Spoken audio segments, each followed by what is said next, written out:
همزة فتحة أ شين فتحة ش أش دال شد ضمة دو أشد أشد ቃይዳ ለመማር ሶስት ነገሮች ያስፈልጋሉ።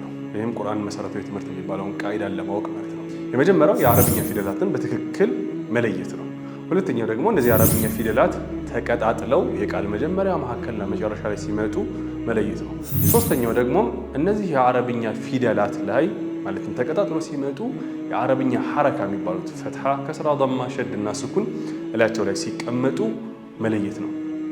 እነዚህን ነገሮችን ያካተተ የቃኢዳ መማሪያ ቪዲዮ ኮርስ ዳሩል ኩብራ የቁርአን ዲን ትምህርት ማዕከል አዘጋጅቶላችኋል።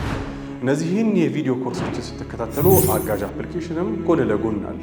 ከዚህ በተጨማሪ በፈለጋችሁ ሰዓት እናንተ ሁኔታችሁን መገምገም ብትፈልጉ ስልካችሁን ብቻ በማንሳት ሪከርድ ማድረግ ነው የሚጠበቅባችሁ። ኡስታዞች ያላችሁበትን ሁኔታ የቅራት ሁኔታችሁን ገምግመው የሚያስተካክሏችሁ ይሆናል። እነዚህን የቪዲዮ ኮርሶች ደግሞ ስትማሩ ኡስታዞች አያስፈልጓችሁም። ኡስታዝ ጋር መቀመጥም አይጠበቅባችሁ። በፈለጋችሁ ሰዓት የምትከታተሉት ነው የሚሆነው። ቁርአን መማር የአላህ ቤተሰብ ያደርጋል። የአላህ ቤተሰብ ለመሆን ደግሞ ቁርአንን መማር ይጠበቅባችኋል።